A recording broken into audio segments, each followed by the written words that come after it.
어둠이 짙게 깔린 복도, 그 정적을 깨고 서재 문틈 사이로 가느다란 빗줄기가 쏟아집니다. 그 좁은 틈 사이로 한 아이의 눈동자가 보입니다. 7살 지호입니다. 아이의 작은 손은 문고리를 꽉 쥔 채 하얗게 질려 있습니다.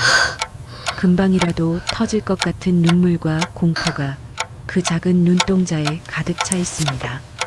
평생을 정직하게 살아온 임 회장은 이제 모든 기력을 잃은 채 책상 앞에 힘없이 앉아 있습니다.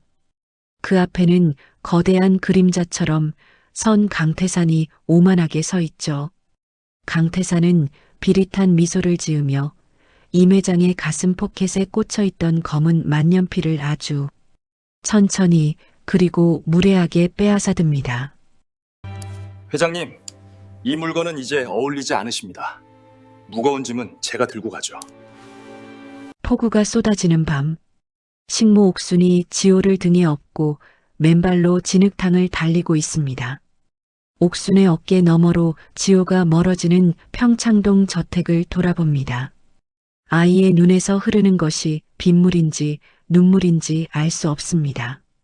그날 나는 아버지를 잃었고 원수는 나의 이름을 가져갔다. 한 남자의 인생이 단 하룻밤 만에 무너질 수 있을까요? 1998년 그의 겨울은 유난히도 차갑고 잔인했습니다. 대한민국 전체가 IMF라는 거대한 해일에 휩쓸려 신음하던 그때 서울 평창동의 화려한 저택에서도 한 가문의 몰락을 알리는 비극의 서막이 오르고 있었죠. 대진건설 임대진 회장. 그는 세상에 둘도 없는 청렴한 경영자였으며 직원들을 가족처럼 아끼는 인물이었습니다. 하지만 사람을 너무 믿은 것이 화근이었을까요? 그의 오른팔이자 가장 신뢰받던 신복 강태산 비서실장. 그 남자의 뒤틀린 탐욕이 모든 것을 집어삼키기 시작했습니다. 평창동 저택의 육중한 서재 문이 닫히고 안에서는 서늘하고 비릿한 대화가 오갔습니다. 문밖 복도 끝 어둠 속에 숨어 이 모든 광경을 지켜보던 작은 눈동자가 있었습니다. 7살 지호였습니다. 지호는 또래보다 머리 하나는 더 작고 가냘픈 아이였죠. 가느다란 팔다리로 차가운 문고리를 잡고 부들부들 떨던 아이는 아버지가 강태산에게 무릎을 꿇고 억울한 누명을 쓰는 장면을 똑똑히 지켜봤습니다. 태산이, 자네가 어떻게 나한테 이럴 수 있나? 우리가 함께 보낸 세월이 몇 년인데. 강태산은 비릿한 웃음을 흘리며 임 회장을 내려다보았습니다. 회장님, 세월이 밥 먹여줍니까? 이제 시대가 변했습니다. 대진건설은 제 방식대로 키울 겁니다. 회장님은 그만 편히 쉬시죠.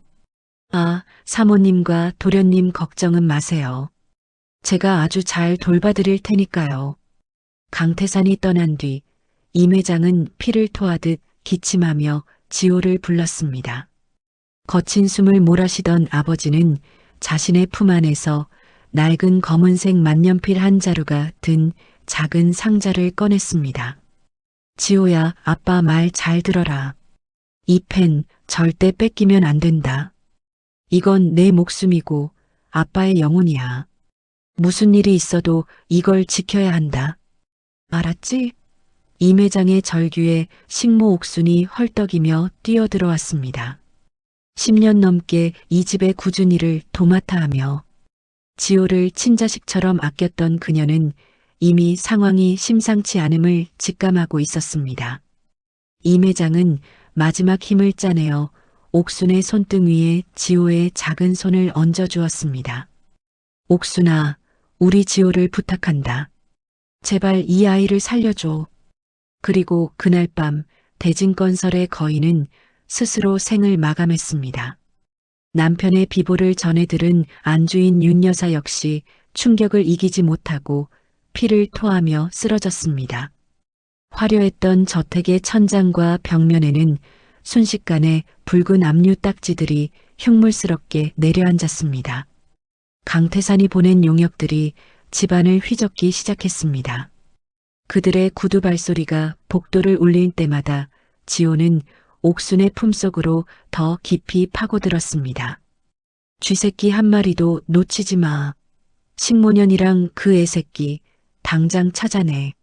강 실장님이 펜부터 찾으라고 하셨어. 밖에서 들려오는 거친 고함에 옥수는 결단을 내렸습니다. 그녀는 낡은 포대기를 가져와 지호를 등에 업었습니다. 7살이었지만 몸집이 너무나 왜소해 옥순의 등에 매달린 아이는 마치 갓난아이처럼 가벼웠습니다. 옥수는 신발도 신지 못한 채 맨발로 뒷마당 개구멍을 향해 기어갔습니다. 차가운 겨울비가 살을 애는 듯했지만 고통을 느낄 겨를조차 없었습니다. 날카로운 나뭇가지가 뺨을 긋고 거친 돌멩이가 발바닥을 찢어놓아 붉은 선혈이 빗물과 섞여 흘러내렸습니다. 오직 등 뒤에서 느껴지는 지호의 가느다란 숨결과 아이가 품에 꽉 쥐고 있는 만년필 상자의 감촉만이 옥순을 움직이게 하는 유일한 희망이었습니다. 사건은 평창동 뒷산 가파른 비탈길에서 터졌습니다. 뒤쫓아오는 용역들의 서치라이트 불빛이 숲을 훑으며 옥순의 발밑을 비쳤습니다. 당황한 옥순이 젖은 흙탕물에 발을 헛디디며 비탈 아래로 굴러떨어졌습니다. 옥순은 본능적으로 몸을 웅크려 등에 업힌 지호를 감쌌지만 그 충격에 지호의 품 안에 있던 만년필 상자가 튕겨나갔습니다. 상자는 대굴대굴 굴러 산 아래 도로가에 멈춰 섰습니다. 때마침 그 도로에는 비상등을 켠 검은 세단 한 대가 서 있었습니다. 차 문이 열리고 내린 남자는 강태산이었습니다. 그는 빗속에서도 번들거리는 고급 구두를 신고 누군가와 통화하고 있었죠. 그런데 그의 발치에 툭 작은 상자 하나가 걸렸습니다. 강태산은 무심코 허리를 굽혀 상자를 주워 열어보았습니다. 빗물에 젖어 금빛 장식이 희미하게 빛나는 검은 만년필. 강태산은 비릿한 웃음을 흘렸습니다.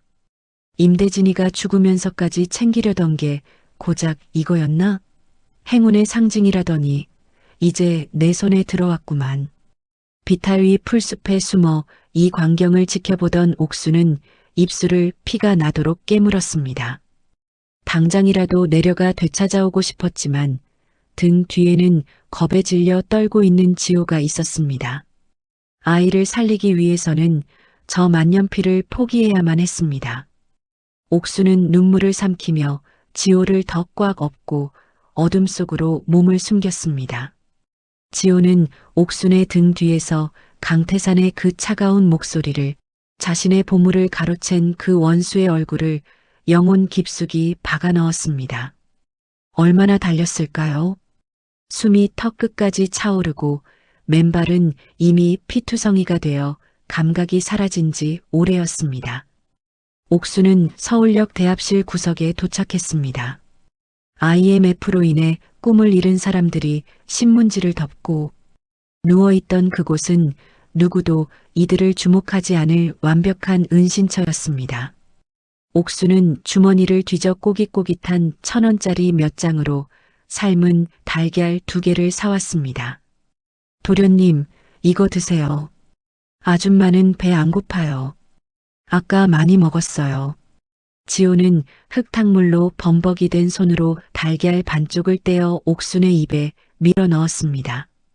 아이의 눈에는 눈물이 그렁그렁했습니다. 엄마, 아줌마가 이제 내 엄마예요? 엄마 발에서 피가 너무 많이 나요. 지호의 그 한마디에 옥수는 참았던 울음을 왈칵 쏟고 말았습니다. 옥수는 지호의 귀에 대고 새로운 이름을 속삭였습니다. 임 회장의 아들 임지호가 아닌 식모의 아들로서 평생을 숨어 살아야 할 가짜 이름이었습니다. 빗물에 씻겨 내려간 것은 평창동 도련님의 지위만이 아니었습니다. 옥순의 좁고 가녀린 등 위에서 지호는 세상에서 가장 차가운 증오와 가장 뜨거운 사랑을 동시에 배웠습니다. 부모를 잃은 7살 아이에게 유일한 안식처는 옥순의 젖은 등뿐이었습니다. 비극은 그렇게 시작되었습니다. 하지만 그 비극의 끝이 훗날 강태산의 목을 조이는 올가미가 될 줄은 그 누구도 예상하지 못했죠. 다음 날 새벽 옥수는 지호를 데리고 무작정 남행열차에 몸을 실었습니다. 기차 안에서 지호는 옥순의 품에 안겨 창밖을 바라보았습니다. 어둠이 걷히고 희미한 여명이 밝아오고 있었지만 지호의 마음속에는 여전히 칠흑 같은 어둠이 깔려 있었습니다. 지호는 자신의 빈손을 내려다보았습니다. 아버지가 남겨주신 만년필 상자가 사라진 자리가 너무나 크게 느껴졌습니다. 엄마 아빠 펜. 나쁜 아저씨가 가져갔지? 내가 나중에 꼭 찾아올게. 지호의 나지막한 속삭임에 옥수는 아이를 더 세게 끌어안았습니다. 옥수는 지호의 귀 밑을 매만지며 다짐했습니다. 그래, 지호야. 엄마가 도와줄게. 우리 지호 성공해서 그 아저씨한테 다 받아내자. 알았지? 덜컹거리는 기차 소리가 두 사람의 운명을 싣고 낯선 남쪽 땅으로 향하고 있었습니다. 서울에서 가장 높은 곳에 살던 아이와 그 집의 가장 낮은 곳에서 일하던 여자. 이제 그들은 세상에서 가장 가난한 모자가 되어 새로운 전쟁을 준비하기 시작했습니다. 옥순의 맨발에서 흐른 피는 기차 바닥에 지워지지 않는 흔적을 남겼고 지호의 가슴 속에는 강태산이라는 이름이 차가운 얼음처럼 박혔습니다. 기차가 무궁화 시장에 멈춰 섰을 때 옥수는 비릿한 생선 냄새 속에서 생존의 본능을 느꼈습니다. 이제부터는 이름도 과거도 신분도 모두 버려야 했습니다. 오직 살아남는 것, 그리고 지호를 이기는 사람으로 키워내는 것. 그것만이 옥순에게 남은 단 하나의 소명이었습니다. 지호는 옥순의 손을 잡고 시장 바닥에 첫 발을 내디뎠습니다. 작고 왜소한 아이의 그림자가 길게 늘어졌습니다. 그 그림자는 언젠가 거대한 거인이 되어 강태산의 제국을 덮칠 준비를 하고 있었습니다. 비극의 끝은 아직 멀었습니다. 하지만 옥순의 등에서 내려온 지호는 이제 자신의 발로 걷기 시작했습니다. 26년의 침묵, 그리고 26년의 인고. 그 시작은 바로 이 비릿하고 거친 무궁화 시장의 찬 바람 속이었습니다. 세상에서 가장 무거운 무게는 무엇일까요? 철근 덩어리일까요? 아니면 집채만 한 바위일까요? 아닙니다. 바로 굶주린 자식을 등에 업은 어머니의 마음입니다. 1998년 서울 평창동의 화려한 기억을 빗물에 씻어낸 채 남행열차에 몸을 실었던 두 사람. 그들이 도착한 곳은 비릿한 바다 냄새가 진동하는 경남 통영의 무궁화 시장이었습니다. 번쩍이는 외제차 대신 구정물이 흐르는 리어카가 다니고 클래식 음악 대신 상인들의 거친 욕설이 아침을 깨우는 곳. 7살 지호에게 허락된 새로운 세상은 바로 이 비릿한 시장통이었습니다. 옥수는 시장 귀퉁이, 비가 오면 천장에서 구정물이 뚝뚝 떨어지는 낡은 판자집에 거처를 마련했습니다. 보일러는커녕 창문 틈새로 칼바람이 들이치는 단칸방. 옥수는 시장 바닥에 버려진 눅눅한 연탄재를 주워와 옹기를 만들고 겁에 질린 지호를 낡은 이불 속에 눕혔습니다. 옥순의 하루는 모두가 잠든 새벽 4시에 시작됩니다. 차가운 시멘트 바닥에 무릎을 대고 식당들의 허드렛 일을 돕는 것이 그녀의 일과였죠. 지호는 나이에 비해 너무나 왜소했습니다. 7살인데도 5살 아이들이 입던 옷을 입혀도 어깨가 헐렁하게 남을 정도였으니까요. 옥수는 지호의 가느다란 팔다리를 볼 때마다 그게 다 제 죄만 같았습니다. 제대로 먹이지 못한 죄, 부모 잃은 아이를 이 거친 바닥에 내던진 죄. 옥수는 그 죄책감을 씻어내려는 듯 손마디가 퉁퉁 붓도록 일을 했습니다. 도련님, 아니 지호야. 조금만 참아라. 엄마가 고기 국물이라도 좀 얻어올게. 옥수는 식당 상인들이 팔다 남은 시든 배춧잎을 얻어다 국을 끓였습니다. 생선 대가리에서 발라낸 살점은 무조건 지호의 밥그릇 위에 올렸죠. 정작 자신은 뜨거운 맹물에 찬밥 한 덩이를 말아 넘기면서도 지호에게는 시장 우유, 대리점 앞 버려진 상자에서 유통기한이 오늘 내일하는 우유를 구해다 먹였습니다. 지호야, 이거 마셔야 키가 커. 그래야 나중에 저 나쁜 놈들도 이기고 엄마도 지켜주지. 응? 지호는 그 비린 우유를 한 방울도 남기지 않고 꾸역꾸역 삼켰습니다. 7살 어린 나이였지만 지호는 알았습니다. 엄마의 손등이 왜 이렇게 거북이 등처럼 갈라졌는지, 왜 엄마의 무릎에선 늘 파스 냄새가 가시지 않는지를요. 하지만 가난보다 지호를 더 아프게 한 것은 시장 아이들의 괴롭힘이었습니다. 지호가 또래보다 유난히 작고 말이 없자 아이들은 지호를 난쟁이 식모아들이라 부르며 괴롭혔습니다. 지호는 그때마다 품속에 소중히 간직하려 애쓰던 아버지가 남긴 유일한 기억인 만년필 상자를 떠올렸습니다. 비록 산비탈에서 강태산에게 빼앗겼지만 지호의 머릿속엔 그 만년필의 금빛 장식이 선명하게 남아 있었습니다. 어느 날이었습니다. 지호가 시장 귀퉁이에서 글씨 연습을 하고 있는데 시장 골목 대장 녀석들이 달려들었습니다. 야, 이거지 새끼야. 너네 엄마가 시장 바닥 닦아서 번 돈으로 산 연필이지? 내놔봐. 지호는 입술을 깨물며 대답했습니다. 안 돼. 이건 엄마가 사준 거야. 저리 가. 아이들이 지호를 흙바닥에 맺히고 발길질을 시작했습니다. 7살 왜소한 지호는 주먹질을 당하면서도 울지 않았습니다. 대신 흙탕물을 뒤집어 쓴 채 눈을 부릅뜨고 아이들을 노려봤습니다. 내가 나중에 다 갚아줄 거야. 지호의 낮은 속삭임은 아이들의 웃음소리에 묻혔지만 그 눈빛만큼은 맹수처럼 번뜩였습니다. 지호가 온몸에 먼지와 핏자국을 묻히고 돌아온 날이었습니다. 옥수는 주방에서 무거운 육수솥을 옮기다 그 모습을 보고 말았습니다. 옥순의 가슴이 천길 낭떠러지로 떨어지는 것 같았죠. 금지옥 옆 자라야 할 아이가 시장 바닥에서 짐승처럼 구르는 꼴을 보니 제 살점이 뜯겨나가는 고통이었습니다. 하지만 옥수는 지호를 안아주는 대신 마당 구석에서 억센 쌀이나무 가지 하나를 꺾어 들었습니다. 종아리 걷어라. 당장 걷어올려. 엄마, 잘못했어. 근데 내가 먼저 안 그랬어. 이 미련한 놈아, 때리면 맞고만 있어? 몸집이 작으면 머리라도 커야지. 남들보다 10배, 100배는 더 똑똑해져서 저놈들을 내 발밑에 둬야 할 거 아냐? 언제까지 이렇게 맞고만 살 거야? 내가 이러면 돌아가신 회장님이 하늘에서 피눈물을 흘리신단 말이다. 회초리가 지호의 가느다란 종아리를 감을 때마다 옥순의 가슴엔 피멍이 들었습니다.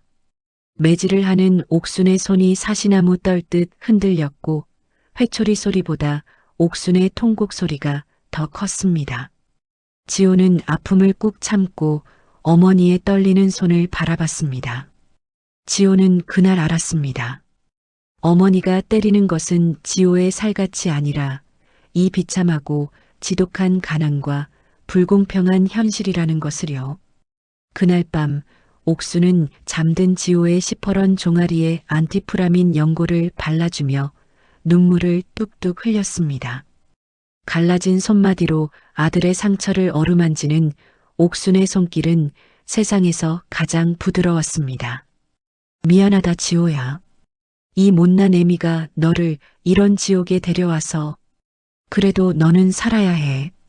너는 저 괴물들을 잡는 사자가 되어야 한다.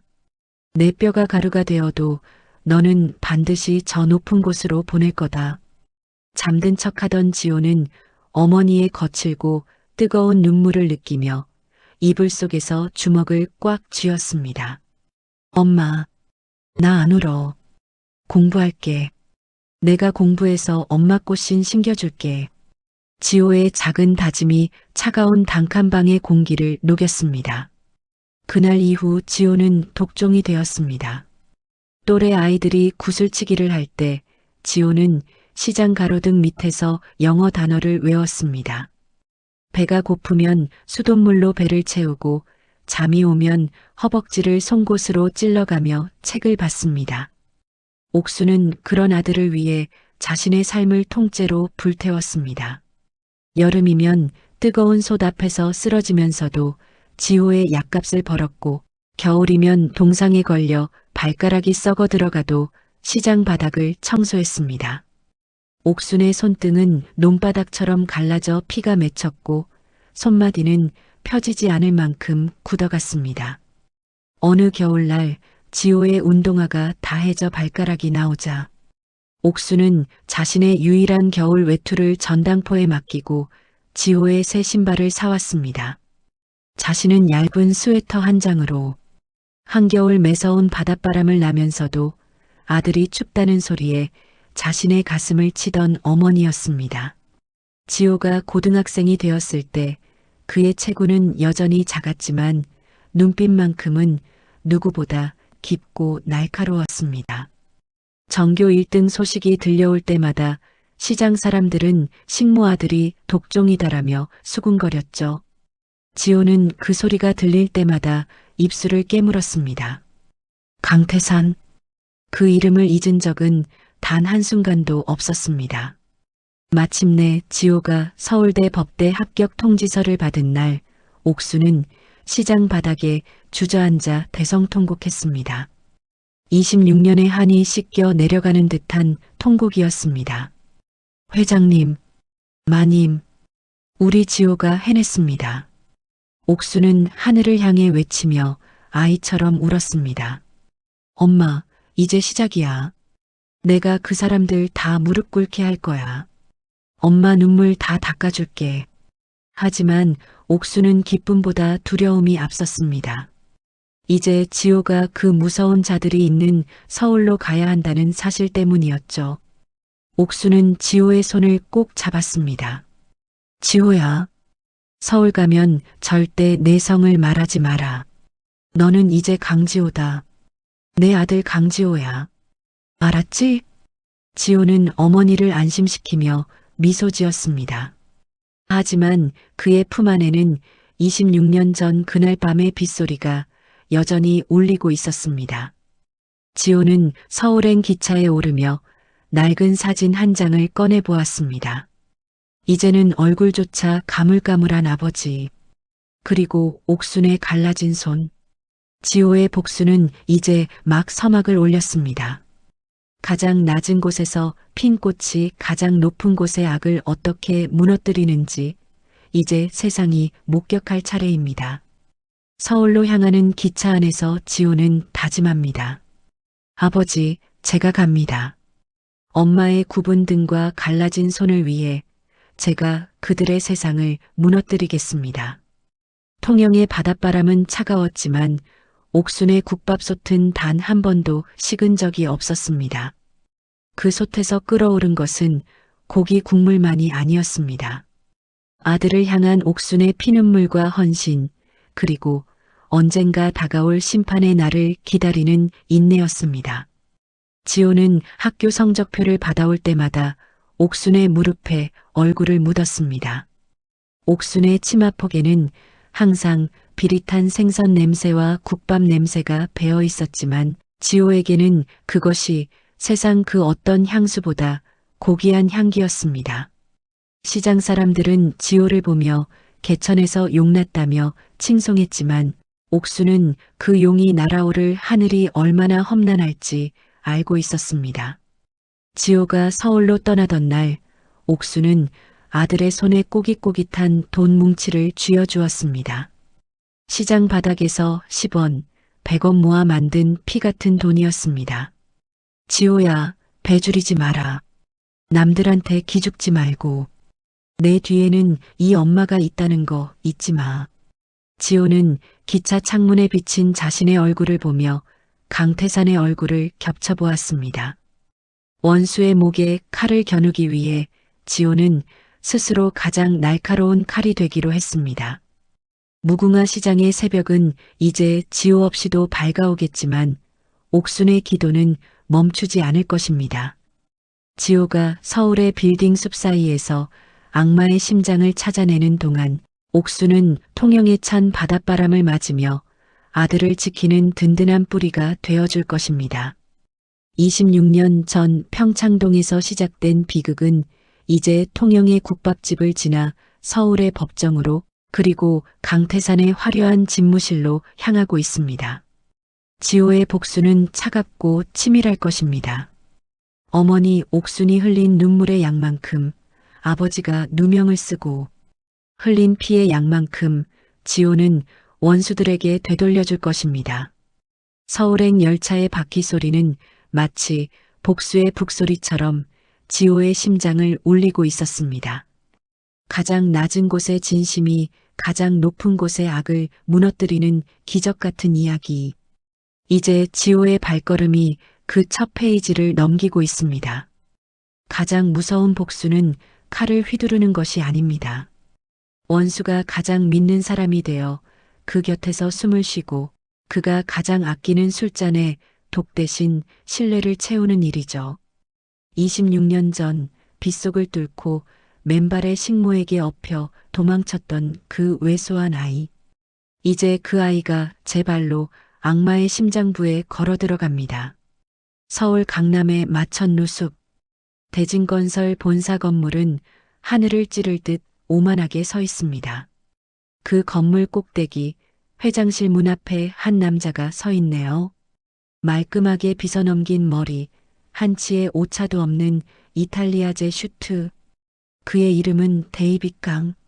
월가에서 날아온 전설적인 자산관리인으로 알려져 있습니다. 하지만 그의 진짜 이름은 임지호. 강태산이 죽인 임대진 회장의 아들이죠. 지호는 회장실 문고리를 잡았습니다. 26년 전 평창동 서재 문틈으로 아버지가 무릎 꿇는 것을 보며 떨던 그 가느다란 손이 아닙니다. 이제 그 손은 원수의 목줄을 쥘 준비를 마쳤습니다. 데이빗, 어서 오게. 뉴욕에서 온 귀한 손님을 내가 너무 기다리게 했나? 별말씀으려 회장님. 대진건설에 살아있는 전설을 뵙게 되어 영광입니다. 지호는 허리를 숙여 정중하게 인사합니다. 뼛속까지 증오하는 원수 앞에서 지호는 세상에서 가장 선한 눈빛을 연기합니다. 하지만 지호의 시선은 강태산의 얼굴 너머 넓은 집무실 책상 위에 덩그러니 놓인 물건에 꽂힙니다. 검은색 만년필. 세월의 흔적이 역력한 하지만 여전히 기품을 잃지 않은 그 만년필이 강태산의 손가락 사이에서 장난감처럼 굴려지고 있습니다. 7살 지호가 비탈길에서 미끄러지며 놓쳤던 아버지가 목숨처럼 지키라 했던 바로 그 유품입니다. 지호의 심장이 갈비뼈를 때릴 듯 요동칩니다. 당장이라도 달려들어 저 더러운 손에서 만년필을 뺏고 싶지만 지호는 손톱이 살을 파고들 정도로 주먹을 꽉 쥐며 인내합니다. 아, 이거 보나? 이건 내 부적 같은 거라네. 옛날에 아주 거창하게 살던 양반한테서 뺏은 건데 이걸 쥐고 있으면 돈 냄새가 기막히게 잘 맡아지거든. 뺏었다는 말을 저렇게 태연하게 하다니요. 지호는 입안에 살을 깨물어 비릿한 피맛을 느낍니다. 하지만 입가에는 여전히 비즈니스적인 미소가 걸려 있습니다. 지호는 강태산의 자금 흐름을 분석한 서류를 테이블 위에 올립니다. 놈이 가장 좋아하는 돈이라는 미끼를 던질 시간입니다. 회장님, 현재 대진건설의 해외 비자금 루트는 너무 낡았습니다. 제가 짠 이 설계도를 보시죠. 세무조사는커녕 신도 모르게 자금을 불릴 수 있는 완벽한 통로입니다. 강태산의 눈이 번뜩입니다. 탐욕스러운 늙은 늑대의 본능이죠. 그는 지호가 내민 서류를 훑어보더니 비릿한 웃음을 흘립니다. 하지만 강태산은 여우 같은 사람입니다. 쉽게 사람을 믿지 않죠. 설계는 기가 막히군. 그런데 데이빗, 자네 같은 실력자가 왜 하필 한국에 나를 찾아왔나? 월가에선 자네를 모셔가려고 줄을 섰다던데. 첫 번째 테스트입니다. 조금이라도 망설이거나 눈동자가 흔들리면 모든 게 끝입니다. 옥순이 통영 무궁화 시장 바닥에서 20년 넘게 불판을 닦으며 만들어준 이 기회를 날릴 수는 없습니다. 지호는 오히려 강태산의 눈을 똑바로 응시하며 피식 웃습니다. 돈에 선악이 있습니까? 저는 오직 이익만 봅니다.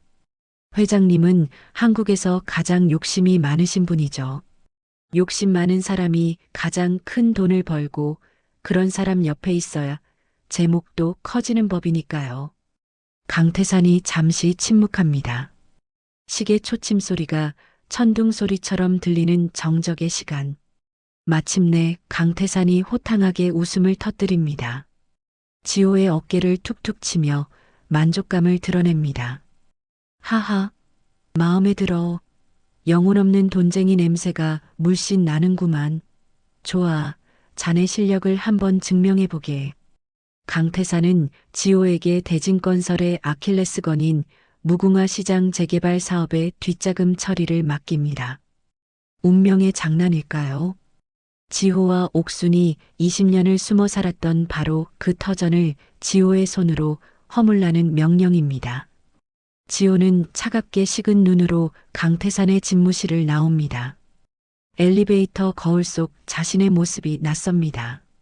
아버지를 죽인 원수의 어깨를 주무르고 어머니의 터전을 부수는 계획을 세워야 하는 남자. 지호는 화장실로 달려가 찬물로 얼굴을 씻어내립니다. 옥순의 갈라진 손등, 제 종아리에 남은 회초리 흉터, 그리고 아버지가 남긴 만년필의 금기 장식. 이 모든 것들이 머릿속에서 어지럽게 뒤섞입니다. 어머니, 저예요. 지호야, 밥은 먹었니? 서울 공기 매캐한데 목 관리는 잘하고. 걱정 마세요. 저 잘 지내요. 조만간 통영 한번 내려갈게요. 엄마 꽃신 사이즈 235 맞죠? 꽃신은 무슨? 난 국밥집 장화면 족하다. 너만 무탈하면 돼. 알았지? 지호는 전화를 끊고 주먹을 꽉 쥡니다. 이제 돌이킬 수 없습니다. 지호는 강태산의 금고 깊숙한 곳에 숨겨진 비밀 장부와 그 만년필 속에 숨겨진 26년 전의 진실을 꺼내기 위해 스스로 악마의 하수인이 되기로 합니다. 강태산은 지호를 완벽하게 믿기 시작했습니다. 지호는 놈의 비자금을 세탁해주는 척하며 실제로는 놈의 목을 죄 교수형의 밧줄을 엮고 있습니다. 놈이 가장 아끼는 전리품인 그 만년필이 결국 놈의 심장을 찌를 칼날이 될 것임을 강태산은 꿈에도 모르고 있죠. 그런데 그때 예상치 못한 위기가 찾아옵니다. 강태산의 충직한 사냥개였던 용역 반장이 지호의 얼굴을 보며 고개를 갸웃거립니다. 26년 전 평창동 저택에서 놓쳤던 그 아이의 눈매와 너무나 닮았다는 것을 눈치챈 것이죠. 데이빗 강 실장님, 혹시 고향이 어디십니까? 예전에 제가 놓친 쥐새끼 한 마리랑 눈이 아주 똑같아서 말입니다. 지호의 포커페이스가 미세하게 흔들립니다. 원수의 심장부에서 벌어지는 숨막히는 심리전. 과연 지호는 정체를 들키지 않고 복수의 칼날을 끝까지 벼릴 수 있을까요? 나쁜 짓을 하면 밤잠을 설치기 마련입니다. 하지만 진짜 복수를 꿈꾸는 자는 밤을 지새우며 칼을 갑니다. 지호의 밤은 이제 시작입니다. 통영 무궁화 시장의 바닷바람은 여전히 차갑습니다. 지호는 그곳에서 보내온 옥순의 사진을 봅니다. 국밥솥 앞에서 땀을 흘리는 늙은 어머니의 모습. 그 모습이 지호를 다시 무장하게 합니다. 강태산이 시장 철거를 서두를수록 지호의 계획도 정교해집니다. 강태산은 지호에게 자신의 개인 금고 비밀번호까지 공유합니다. 그것은 신뢰의 증표가 아니라 지호에게는 원수의 약점을 파고들 절호의 기회였습니다. 금고 안에는 수많은 비리 장부들이 잠들어 있었습니다. 지호는 밤마다 그것들을 복사하며 자신의 기억 속에 새깁니다. 하지만 강태산의 의심은 완전히 사라진 것이 아니었습니다. 그는 지호의 뒤를 밟게 합니다. 지호가 통영에 계신 어머니를 만나러 가는지 아니면 다른 꿍꿍이가 있는지 감시하는 눈들이 늘어갑니다. 지호는 이를 역이용합니다. 철저하게 돈만 밝히는 자산관리인의 모습으로 그들을 속입니다. 주식시장의 등락을 이용해 강태산의 자금을 불려주며 동시에 대진건설의 주식을 은밀히 매집합니다. 강태산이 승리에 취해 있을 때 발밑의 땅을 조금씩 파내고 있는 것이죠. 지호는 아버지가 남긴 만년필을 볼 때마다 다짐합니다. 아버지, 저놈의 손에서 아버지를 되찾아올게요. 그리고 저놈을 가장 비참한 곳으로 던져버릴게요. 복수의 시계는 멈추지 않고 돌아갑니다. 이제 곧 시장 철거가 시작될 것이고 옥순과 지호의 과거가 강태산의 발밑에 드러날 위기가 닥쳐옵니다. 지호는 이 위기를 기회로 바꿔야만 합니다. 트로이의 목마가 성문 안으로 들어왔습니다. 이제 목마 속에서 병사들이 튀어나올 시간만 남았습니다. 강태산의 화려한 제국이 무너지기 직전의 고요함. 그 정적 속에서 지호는 차가운 미소를 짓습니다. 가장 높은 곳에서 가장 낮은 곳으로 떨어질 준비를 하십시오. 회장님. 당신이 뺏은 그 만년필로 당신의 몰락을 직접 서명하게 해드릴 테니까요. 인간의 인내심은 어디까지 견딜 수 있을까요? 내 눈앞에서 가장 사랑하는 사람이 피를 흘리며 쓰러지는데 원수의 눈을 속이기 위해 그저 숨죽여 지켜봐야만 한다면 그 심정은 어떨까요? 여기 26년의 한을 품고 원수의 심장부까지 잠입한 한 남자가 인생에서 가장 잔인한 시험대에 섰습니다. 서울 강남의 화려한 빌딩 숲을 뒤로하고 대진건설의 거대한 굴착기들이 통영 무궁화 시장으로 향했습니다. 강태산 회장에게 시장 상인들의 생존권 따위는 안중에도 없었죠. 그에게 이곳은 그저 자신의 제국을 확장하기 위해 갈아엎어야 할 낡은 땅덩어리에 불과했습니다. 지호는 강태산의 전용 세단 뒷좌석에 앉아 시장으로 향했습니다. 창밖으로 보이는 익숙한 바다 냄새가 오늘따라 비릿하고 서글프게 다가왔습니다. 강태산은 여전히 기분이 좋은 듯 양복 주머니에서 그 검은 만년필을 꺼내 손가락 사이로 돌리고 있었습니다. 철거 현장은 이미 아수라장이었습니다. 평생 국밥을 말아 자식을 키우고 생선 비늘을 긁어 가게를 꾸려온 어머니들의 절규가 시장 가득 울려 퍼졌습니다. 붉은색 레커로 칠해진 철거라는 두 글자가 옥순의 국밥집 벽면을 흉측하게 덮고 있었죠. 차 문이 열리고 강태산이 내렸습니다. 지호는 그의 그림자처럼 뒤를 따랐습니다. 선글라스 너머로 보이는 옥순의 모습. 어머니는 철거 반원들의 바짓가랑이를 붙잡고 울부짖고 있었습니다. 지호의 심장이 터질 듯 요동쳤지만 그의 얼굴은 차가운 얼음 가면처럼 굳어 있었습니다. 여태 안 치우고 뭐들 하는 거야? 해지기 전에 싹 밀어버려. 강태산이 만년필을 가슴 포켓에 꽂으려던 순간 옥순의 눈이 그 만년필을 발견했습니다. 26년 전 빗속에서 놓쳐버린 뒤 단 하룻밤도 잊지 못했던 지호 아버지의 유품. 옥수는 그것이 지호의 복수를 완성할 마지막 증거라는 것을 본능적으로 알고 있었습니다. 그거 내놔. 이 도둑놈아. 그게 어떤 건데 내 놈 손에 있어. 그거 우리 지호 거야. 당장 내놔. 옥순이 초인적인 힘으로 용역들을 뿌리치고 강태산의 멱살을 잡으려 했습니다. 하지만 강태산은 눈 하나 깜짝하지 않았습니다. 오히려 벌레를 보는 듯한 혐오스러운 표정으로 옥순을 바라봤죠. 이 노인네가 노망이 났나? 어디서 더러운 손을 대? 치워라. 강태산의 수하인 용역 반장이 옥순의 어깨를 거칠게 밀쳤습니다. 70대 노인의 가냘픈 몸이 허공을 날아 시장 돌계단 모서리에 처박혔습니다. 옥순의 희끗한 머리칼 사이로 붉은 선혈이 배어나와 시멘트 바닥을 적시기 시작했습니다. 옥순은 쓰러진 채로도 떨리는 손을 뻗어 강태산의 구두 끝을 향해 허우적거렸습니다. 지호는 그 광경을 불과 몇 걸음 뒤에서 지켜보고 있었습니다. 지호의 온몸이 경련하듯 떨렸습니다. 당장이라도 달려가 저 악마의 목을 비틀어버리고 싶었습니다. 엄마라고 울부짖으며 쓰러진 어머니를 안고 병원으로 뛰어가고 싶었습니다. 하지만 지호의 뇌리에 26년 전 아버지가 마지막으로 남긴 목소리가 들려왔습니다. 지호야, 이 패는 내 목숨이야. 절대로 정체를 들켜선 안 된다.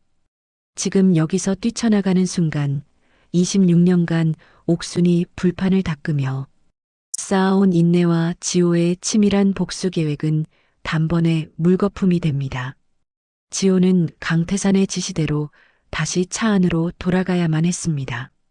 차 안은 지독하게 조용했습니다. 강태산은 아무 일 없었다는 듯 손수건으로 구두에 튄 먼지를 닦아냈습니다. 운전석 옆자리에 앉은 지호는 핸들을 잡은 손이 하얗게 질리다 못해 피가 통하지 않을 정도로 꽉 쥐었습니다. 선글라스 뒤로 감춘 지호의 눈에서 뜨거운 피눈물이 쏟아졌습니다. 엄마, 미안해. 제발 버텨줘. 조금만 더. 저놈이 가장 높이 올라갔을 때 내가 내 손으로 저 목줄을 끊어버릴게. 그때까지만. 제발 살아만 있어줘. 지호는 소리 없는 통곡을 삼키며 입술을 깨물었습니다. 비릿한 피 맛이 입안 가득 퍼졌지만 그것은 어머니가 흘린 피에 비하면 아무것도 아니었습니다. 지호의 눈빛은 슬픔을 넘어선 광기로 번득이기 시작했습니다. 이제 이것은 단순한 정의의 심판이 아닙니다. 짐승보다 못한 괴물을 사냥하기 위한 사냥꾼의 집념입니다. 데이빗, 왜 그래? 기분이 안 좋아 보여?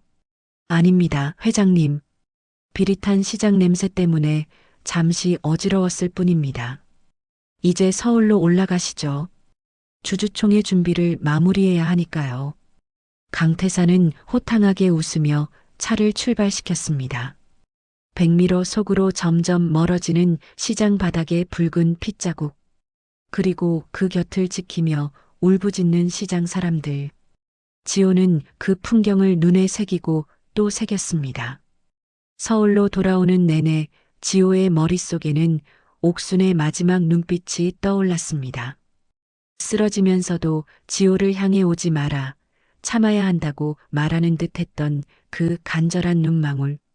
옥순은 자신의 생명보다 아들의 복수가 완성되기를 바랐던 것입니다. 지호는 이제 자비라는 단어를 머릿속에서 지웠습니다. 법과 정의? 그런 우아한 말로 강태산을 단죄하기엔 놈이 지은 죄가 너무나 깊습니다. 지호는 강태산이 가장 아끼는 모든 것들을 하나씩 가장 고통스러운 방법으로 도려내기로 결심합니다. 집에 돌아온 지호는 어두운 방 안에서 혼자 짐승처럼 울부짖었습니다. 옥순에게 걸려온 시장 상인의 전화를 받았을 때 지호는 차가운 목소리로 저는 그분을 모릅니다라고 말해야 했습니다. 전화를 끊고 지호는 벽에 머리를 짓박으며 오열했습니다. 자신의 손으로 어머니를 부정해야 했던 그 처절한 고통이 지호를 더욱 단단하고 잔인한 복수기로 만들었습니다. 옥수는 의식을 회복하지 못한 채 산소호흡기에 의지하고 있습니다. 시장 사람들은 옥순을 도왔던 이름 모를 후원자가 나타나 병원비를 전액 결제했다는 소식을 듣습니다. 그 후원자는 병원 복도 구석 그림자 속에 서서 잠시 옥순을 바라보고 사라진 지호였습니다. 지호는 이제 강태산의 비자금 장부를 들고 검찰청으로 향하는 대신 주주총회장에서 강태산을 공개적으로 처형할 계획을 세웁니다. 놈이 평생을 바쳐 쌓아온 대진건설이라는 성체를 놈의 생일이자 가장 화려한 주주총회 날에 무너뜨리기로 한 것이죠. 엄마 들려? 내일이야. 내일이면 그 만년필로 아버지가 못다한 서명을 할 거야. 강태산의 몰락이라는 서명을. 그러니까 꼭 깨어나서 봐줘야 해. 알았지? 지호는 옥순의 차가운 손등에 입을 맞추고 돌아섰습니다. 그의 등 뒤로 차가운 복수의 바람이 불어왔습니다. 26년의 인내, 그리고 어머니의 피. 이 모든 것들이 내일 단 하루 서울의 심장부에서 거대한 폭발로 이어질 것입니다. 과연 지호는 어머니의 희생을 헛되지 않게 만들 수 있을까요? 아니면 강태산의 최후의 반격에 무너지고 말까요? 모든 진실이 밝혀질 주주총회의 아침이 밝아옵니다.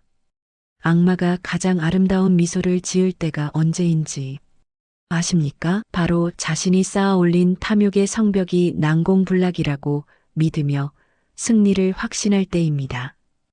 26년 전 한 가족의 영혼을 짓밟고 그 피 위에 제국을 건설한 강태산. 오늘 그가 가장 화려하게 빛나야 할 주주총회장에서 가장 처절한 심판이 시작됩니다. 서울의 심장부 대진건설 본사 대강당은 이른 아침부터 취재진과 주주들로 인산인해를 이루었습니다. 오늘은 강태산 회장의 재선임과 함께 대규모 재개발 사업의 성공을 선포하는 축제의 날이었죠. 강태산은 여유로운 표정으로 연단에 올랐습니다. 그의 가슴 포켓에는 26년 전 빼앗은 이제는 자신의 분신과도 같은 그 검은 만년필이 오만하게 꽂혀 있었습니다. 강태산이 마이크 앞에 섰습니다. 그는 승리자의 미소를 지으며 청중을 압도했습니다. 하지만 그는 알지 못했습니다. 자신이 가장 신뢰했던 그림자, 데이빗 강이 바로 옆에서 벼려진 칼날을 쥐고 있다는 사실을 말이요. 지호는 강태산의 바로 뒤편에 서서 차가운 눈으로 놈의 뒷모습을 응시했습니다. 존경하는 주주 여러분, 대진건설은 이제 국내를 넘어 세계로 뻗어나갈 준비를 마쳤습니다. 저 강태산을 믿어주신다면 여러분의 자산 가치를 10배, 100배로 돌려드릴 것을 약속합니다. 강당 안에는 박수갈채가 쏟아졌습니다. 강태산이 재선임 안건에 서명하기 위해 가슴에서 만년필을 꺼내든 그 순간이었습니다. 지호가 천천히 한 걸음 앞으로 나섰습니다. 지호의 손에는 강태산의 모든 비리가 담긴 서류 뭉치가 들려 있었습니다. 잠깐만요, 회장님. 그 서명을 하시기 전에 주주분들이 꼭 보셔야 할 서류가 있습니다. 강태산의 눈썹이 꿈틀거렸습니다.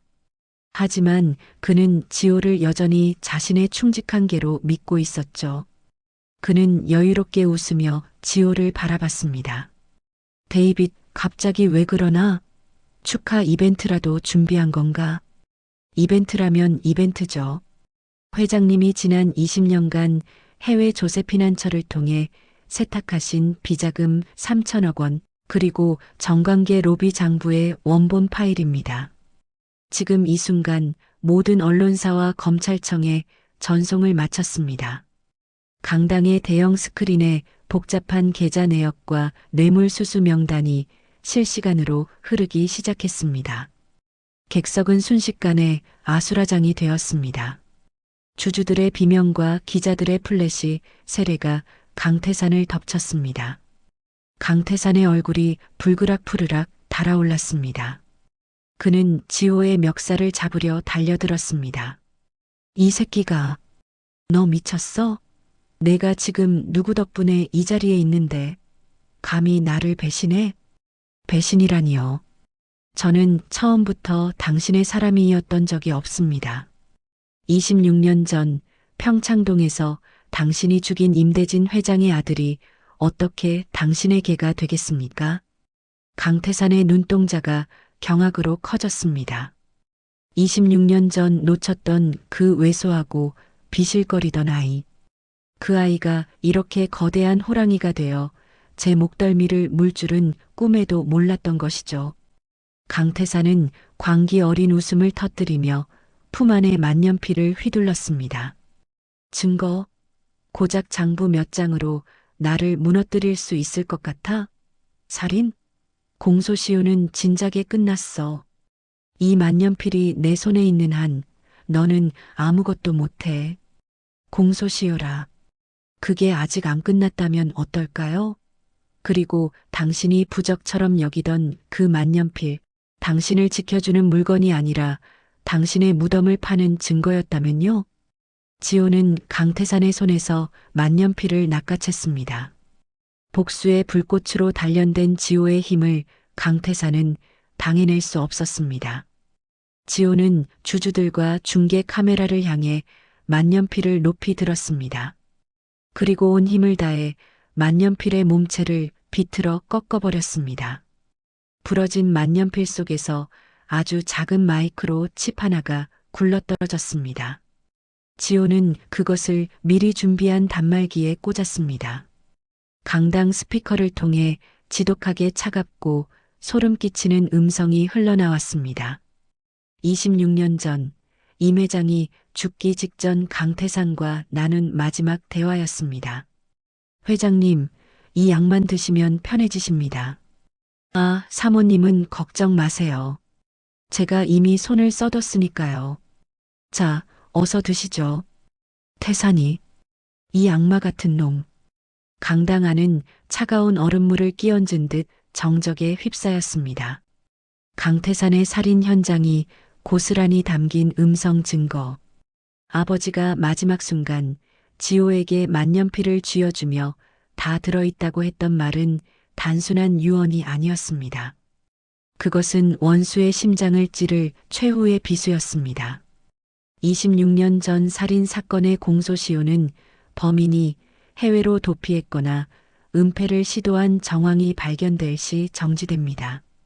그리고 저는 오늘 이 자리에 데이빗 강이 아닌 다른 신분으로 서 있습니다. 지호는 품 안에서 법무부 신분증을 꺼내 들었습니다. 서울중앙지검 반부패수사부 검사 임지호입니다.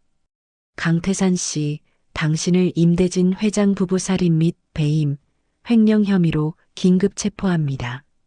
강당 문이 박력 있게 열리며 수십 명의 수사관이 들이닥쳤습니다. 강태산은 다리에 힘이 풀린 채 단상 아래로 고꾸라졌습니다. 그는 바닥을 기며 지호의 바짓가랑이를 붙잡았습니다. 26년 전 지호의 아버지가 그에게 당했던 모습 그대로였습니다. 지호야, 내가 잘못했다. 돈 줄게, 대진건설 다 넣어줄게. 제발 한 번만 살려다오. 지호는 그런 강태산을 혐오스럽게 내려다보며 놈의 손을 냉정하게 뿌리쳤습니다. 지호의 눈에는 26년 전 빗속에서 피눈물을 흘리던 옥순의 모습이, 그리고 부당하게 죽어간 부모님의 얼굴이 스쳐 지나갔습니다. 당신이 준 돈으로 산 옷을 입고 당신 곁에서 웃어주던 시간들이 내 인생에서 가장 역겨운 순간이었어. 지옥에 가서 우리 아버지께 직접 빌어. 강태산은 취재진의 카메라 세례 속에서 끌려나갔습니다. 놈이 평생을 바쳐 쌓아온 부와 명성이 한순간에 모래성처럼 허물어지는 순간이었습니다. 지호는 강당을 가득 채운 주주들과 기자들을 뒤로하고 천천히 걸어 나왔습니다. 26년간 가슴을 짓누르던 바위가 사라진 듯 지호의 어깨는 가벼웠지만 눈물은 멈추지 않았습니다. 가장 낮은 곳에서 핀 꽃이 마침내 폭풍우를 뚫고 산꼭대기에 악마를 끌어내렸습니다. 지호는 부러진 만년필 조각을 소중히 손에 쥐었습니다. 이제 이것은 아픈 기억이 아니라 승리의 훈장이 되었습니다. 지호는 곧장 병원으로 향했습니다. 26년의 한을 푼 아들의 목소리를 아직 침묵 속에 잠겨 있는 어머니에게 들려주기 위해서였습니다. 지호의 발걸음은 그 어느 때보다 단단했습니다. 서울의 빌딩 숲 사이로 부는 바람이 지호의 얼굴에 맺힌 땀을 닦아주었습니다. 26년 전 통영 무궁화 시장의 차가운 바닥에서 어머니와 함께 나누었던 삶은 달걀의 맛이 떠올랐습니다. 그 비리고 눈물 젖은 맛이 지호를 여기까지 오게 한 힘이었습니다. 검사실 책상에 앉아 강태산의 비리 서류를 검토하던 긴 밤들이 스쳐 지나갔습니다. 남들은 출세의 사다리라고 부르는 그 길을 지호는 복수의 칼날을 가는 숫돌로 삼았습니다. 신분을 세탁하고 강태산의 비릿한 미소를 받아내며 구역질을 참았던 나날들. 그 모든 인고의 시간이 주주총회의 그 단 한순간을 위해 존재했던 것입니다. 이제 세상은 강태산의 몰락에 열광할 것입니다. 하지만 지호에게 중요한 것은 그런 대중의 환호가 아니었습니다. 지호는 병원 중환자실 유리창 너머로 잠든 어머니를 바라보았습니다. 기계장치의 의지에 가쁜 숨을 내쉬는 옥순의 모습에 지호의 가슴이 다시 한번 미어졌습니다. 엄마, 나왔어. 지호 왔어. 이제 그놈 잡았어. 엄마가 지키려고 했던 그 만년필이 결국 아빠를 대신해서 소리쳐줬어. 그러니까 이제 그만 일어나. 나랑 같이 통영 가서 엄마가 좋아하는 그 바다 보러 가야지. 지호는 옥순의 마른 손을 잡고 하염없이 눈물을 흘렸습니다. 복수는 끝났지만 지호가 짊어지고 가야 할 사랑과 헌신의 무게는 여전히 남아 있었습니다. 옥순이 자신을 위해 바친 26년의 세월. 지호는 남은 인생을 그 세월에 보답하며 살기로 결심했습니다. 강태산의 체포 소식은 뉴스 특보로 전국에 퍼져나갔습니다. 무궁화 시장 사람들도 텔레비전 앞에 모여 환호성을 질렀습니다. 옥순의 아들 지호가 그 작고 왜소했던 꼬마가 기어이 해냈다는 소식에 상인들은 서로를 껴안고 울었습니다. 정의가 살아있다는 말, 그 흔한 말이 오늘만큼은 무궁화 시장의 생선 냄새 속에서도 향기롭게 피어났습니다. 지호는 병원 옥상에 올라 서울의 야경을 내려다보았습니다. 화려한 불빛 아래 얼마나 많은 탐욕과 비극이 숨겨져 있을까요? 하지만 지호는 믿습니다. 진실은 침몰하지 않으며 가장 낮은 곳에서 흐르는 눈물이 결국 거대한 강물이 되어 악의 성체를 무너뜨린다는 사실을 말입니다. 아버지가 남긴 만년필의 잔해를 주머니에 넣으며 지호는 깊은 숨을 내쉬었습니다. 26년 전의 빗소리가 이제는 잔잔한 자장가처럼 들려왔습니다. 지호는 이제 임지호라는 이름으로, 옥순의 아들이라는 이름으로 당당하게 세상을 향해 나아갈 것입니다. 과거의 망령에서 벗어나 이제 진정한 봄을 맞이할 준비가 되었습니다. 지호의 복수는 완성되었고 그 자리에 남은 것은 파괴가 아닌 새로운 희망이었습니다. 옥순이 깨어나는 날 지호는 그녀의 발에 세상에서 가장 아름다운 꽃신을 신겨줄 것입니다. 그리고 그 꽃신을 신고 함께 걷는 길은 더 이상 가시밭길이 아닌 향기로운 꽃길이 될 것입니다.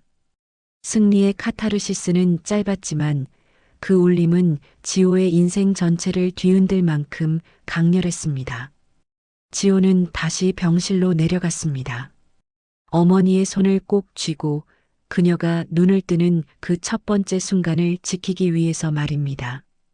긴 밤이 지나고 마침내 지호의 인생에 진정한 아침이 밝아오고 있었습니다. 긴 겨울을 지나온 사람이 가장 먼저 만나는 것은 무엇일까요? 쌓인 눈을 뚫고 올라온 여린 새순일까요? 아니면 살을 애던 바람 끝에 묻어오는 보드라운 흙냄새일까요? 26년이라는 긴 시간 동안 증오라는 얼음판 위를 맨발로 걸어온 지호와 옥순. 두 사람의 인생에도 마침내 시린 겨울이 가고 눈물겨운 봄이 찾아왔습니다. 지호의 폭로 이후 세상은 뒤집혔습니다. 난공불락의 성체 같았던 강태산의 제국은 단 하룻밤 만에 모래성처럼 허물어졌죠. 법정의 공기는 차갑고 엄숙했습니다. 피고인석에 앉은 강태산은 더 이상 오만한 지배자가 아니었습니다. 그저 초라하게 늙어버린 한 명의 죄수일 뿐이었죠. 재판장은 준엄한 목소리로 판결문을 읽어내려갔습니다. 강태산에게 내려진 형량은 무기징역. 놈이 누렸던 부와 권력은 모두 국가에 환수되었습니다. 지호는 법정 뒷좌석에 앉아 그 뒷모습을 묵묵히 지켜봤습니다.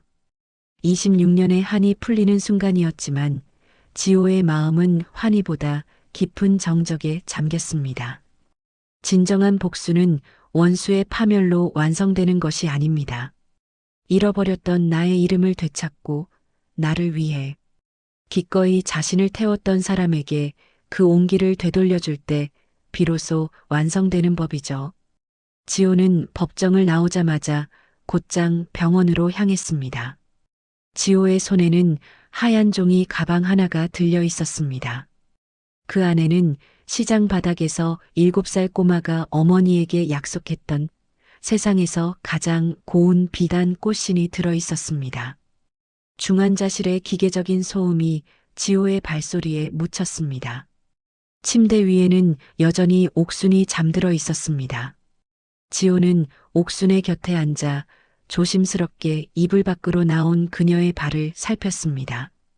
26년 동안 시장의 거친 시멘트 바닥을 청소하고 차가운 바닷물에 불판을 닦으며 굽고 갈라진 발. 뼈마디는 툭 붉어졌고 뒤꿈치는 논바닥처럼 갈라져 있었습니다. 지호는 그 거친 발등에 뜨거운 눈물을 떨궜습니다. 엄마, 이제 그만 일어나요. 그놈 벌 받았어. 아빠 만년필도 내가 다시 찾아왔어. 그러니까 이제 나랑 꽃길 가야지. 엄마가 좋아하는 통영 바다 가서 비린내 안 나는 깨끗한 집 짓고 살자. 응? 엄마. 지호가 기다리잖아. 지호의 간절한 외침이 닿았을까요? 옥순의 주름진 눈꺼풀이 파르르 떨리기 시작했습니다. 깊은 잠에서 깨어난 옥순이 천천히 눈을 떴습니다. 옥순의 흐릿한 시야에 가장 먼저 들어온 것은 26년 전 평창동 저택의 왜소한 도련님이 아니었습니다. 늠름하게 자라 자신을 지켜주고 있는 아들 지호였습니다. 지호야, 우리 지호 왔니? 다 끝난 거니? 이제 우리 아들 안 도망가도 되는 거니? 응, 엄마. 다 끝났어. 이제 아무도 우리 괴롭히는 사람 없어. 엄마, 나 이제 검사 옷 벗고 엄마랑 국밥 말면서 살 거야. 옥순의 아들 강지호로, 아니 임지호로 평생 엄마 곁에 있을게. 지호는 떨리는 손으로 종이 가방에서 비단 꽃신을 꺼냈습니다. 분홍색 비단 위에 하얀 꽃무늬가 수놓아진 신발이 병실의 무채색 공기를 화사하게 비췄습니다. 지호는 무릎을 꿇고 옥순의 굽은 발에 그 고운 신발을 한 짝씩 신겨주었습니다. 26년 전 빗속에서 맨발로 피를 흘리며 자신을 업고 뛰었던 어머니의 발. 그 희생의 발에 지호는 정식으로 감사의 예를 올렸습니다. 비단꽃씨는 옥순의 거친 발에 딱 맞았습니다. 아니, 사실 옥순의 발이 비단꽃신에 맞추기 위해 26년을 견뎌온 것인지도 모릅니다. 옥순은 자신의 발을 보며 아이처럼 환하게 웃었습니다. 그 웃음은 평창동 식모 강옥순이 아닌 한 남자의 인생을 구원한 위대한 어머니의 미소였습니다. 시간이 흘렀습니다. 무궁화 시장의 철거 작업은 중단되었고 그 자리는 상인들이 중심이 된 새로운 상생의 터전으로 재탄생했습니다.